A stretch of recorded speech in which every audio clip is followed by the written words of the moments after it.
Hi, happy Tuesday. Happy Emotional Freedom Teaching Day. It's been a few weeks. We have been without internet from July 13th to July 28th. So we're back up and running. I think we figured out what the problem was, and I'm ready to get back to it. So I've got the chat turned on. I've got the Q&A turned on. Feel free to leave, something in the chat, something in the Q&A. Let me pull up my notes for today. I've got it recording. I think I've remembered all the things. So we are going to get started. We are on part 6 of our emotional freedom series that we've been doing. I think this is going to be a 10-part series, but we'll see. I may come up with a few more things, but I don't know. We'll see. Okay, so here we are. Part 6, I'm calling it Embracing the Intense Emotions. So we have talked about the F and the R in freedom. This week we're talking about the EE of freedom, embracing intense emotions. And so, as children, we are taught so many things about our emotions, like which ones are okay to feel, which ones should be avoided, how to handle emotions, whether or not emotions are safe to feel. And I've spent a lot of time changing the narrative that I had about emotions from my own childhood. So I want to share a little something with you. On Sunday, I noticed myself having these intense, big emotions over what somebody could really call something pretty seemingly silly, like over seemingly silly things. Now, do I think anything is seemingly silly to have an emotion over? No, because is there always some underlying something that's bringing up the emotion? Yes, but what I noticed was that instead of telling myself it was silly to feel so emotional about wallpaper, that's what it was about, that it was actually okay. And that, in fact, I knew that it was linked to something bigger. And I even went so far as to tell my husband about it and tell him about these big emotions that I was feeling. But what I noticed, the thing I didn't do was I didn't make myself feel wrong or bad for what I was feeling. I just let them hang out there with me for however long they needed to. And I spent several hours of the day, like on the verge of tears, a little tear would seep down my face, and I just didn't make myself wrong for it. And I didn't beat myself up for it. And I didn't tell myself you shouldn't feel this way. And I didn't say, it's just wallpaper. It's not a big deal. It is a big deal. There's a lot of change happening behind the scenes in my life. And so the wallpaper represented some of those changes that are good, but also a little bittersweet, a little bit hard. And I understood that. And the whole point of me telling you this is you're going to get to that place too, where you start to understand why your emotions are there, why you're feeling the big emotions. And then when you learn and know what to do with them, it didn't ruin my Sunday. They didn't take me down. I didn't have to take to the bed like I did years ago when I got overwhelmed by big emotions. Oftentimes we try to shy away from the big emotions. And I love this quote. I first learned about it from my own life coach, and it's from Henry Nouwen. And it says, we tend to stay away from mourning, Mourning, and dancing. Too afraid to cry, too shy to dance. We become narrow-minded complainers, avoiding pain and also true human joy. While we live in a world subject to the evil one, we belong to God. Let us mourn and let us dance. And I think that is the epitome of what we're going to talk about today. That is the epitome of what this journey, what this experience will give you in your life.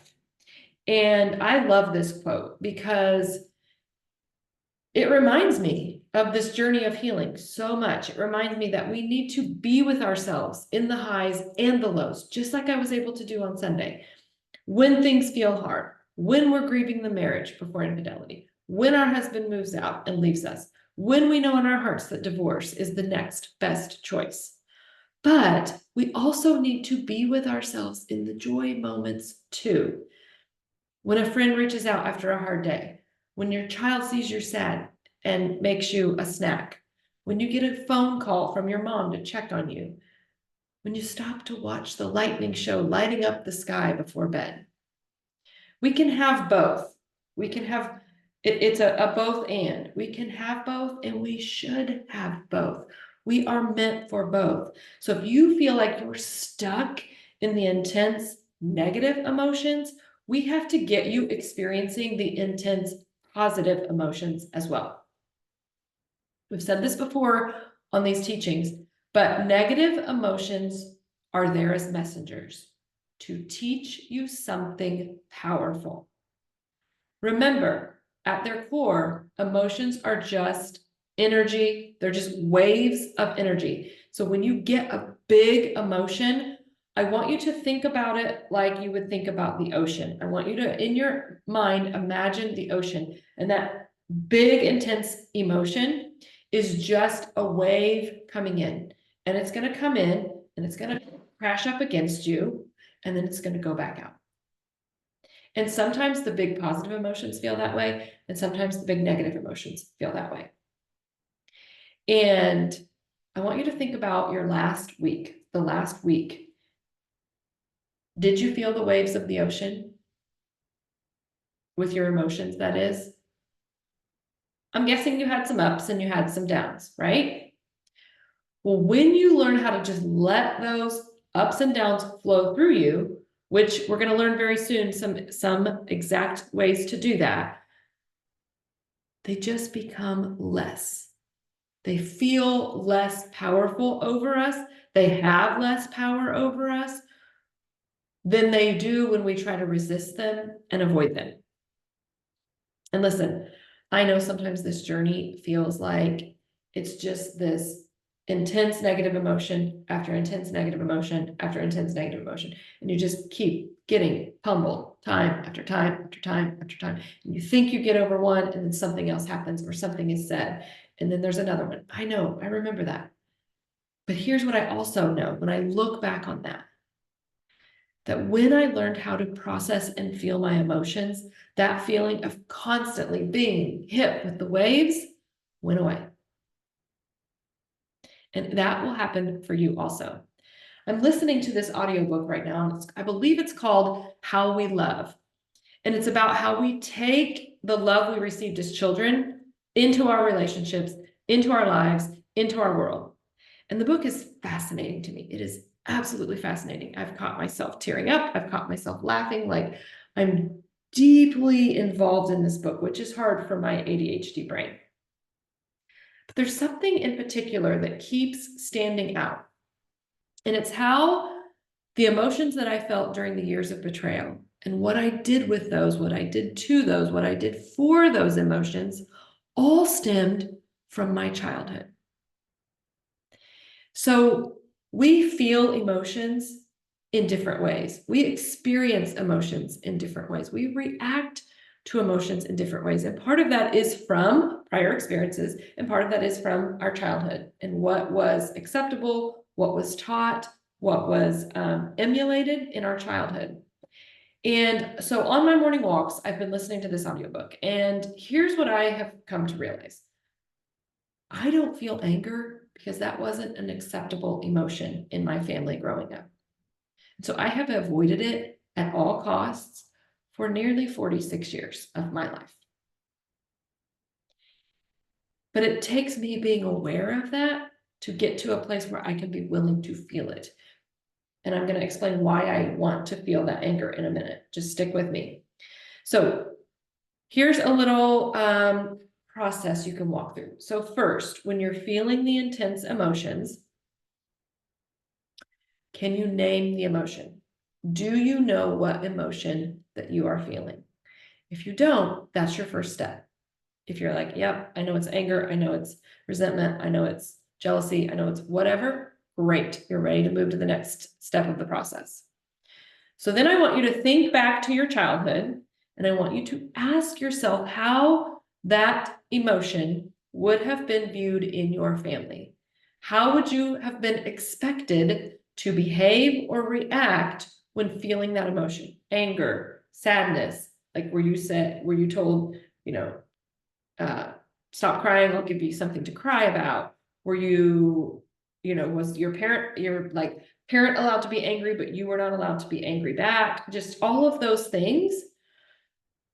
And then the last part of this process is, how can you create safety for you to feel the emotion that you're feeling? And that sometimes is just an inside job. We have to learn to do that for ourselves. One of the things that I have been able to do when creating this safety is I love to embrace the intensities of the big emotions, because it's my reminder that I'm human, that I'm fully alive. At one of my very first appointments with my therapist years ago, when I saw a therapist, she told me, she said, I remember she said, I'd be happy to give you some medication, mood altering medication, basically, if I felt like I needed it.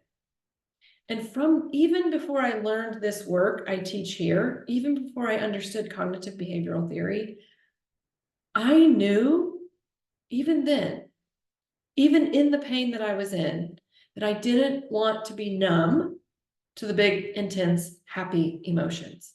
And that the only way to not be numb to those emotions was to willing to not be numb to the negative emotions, to willing to not be numb to the pain, to the sadness, to the anger, to the bitterness.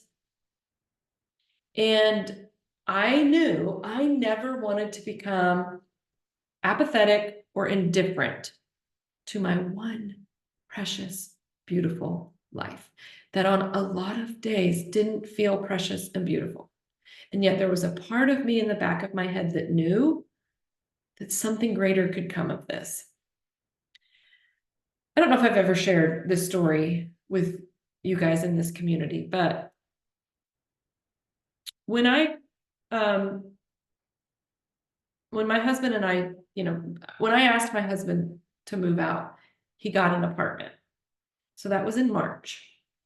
In June, I bought a house. We were able to afford for me to buy a home, and then he moved out of his apartment back into our family home. And I remember sitting at the table in that new home that the kids and I had bought, and it was great for us. It was a better, we had more space actually. It was just down the road from where I worked, and the kids went to school, and it was in a neighborhood, and it was in town, and it was close to all their activities. And so there were so many good things about that move for us. But I remember sitting around the table one night, and we had done something, we had a dinner tradition that I carried with us when it became just the kids and I, of doing something called Question of the Night. We had these little box of questions, and my former mother-in-law had gotten us a box of like religious-based questions. And it was talking about, I believe it's King Solomon. And basically it asked, if we were granted one wish, what would we wish for? And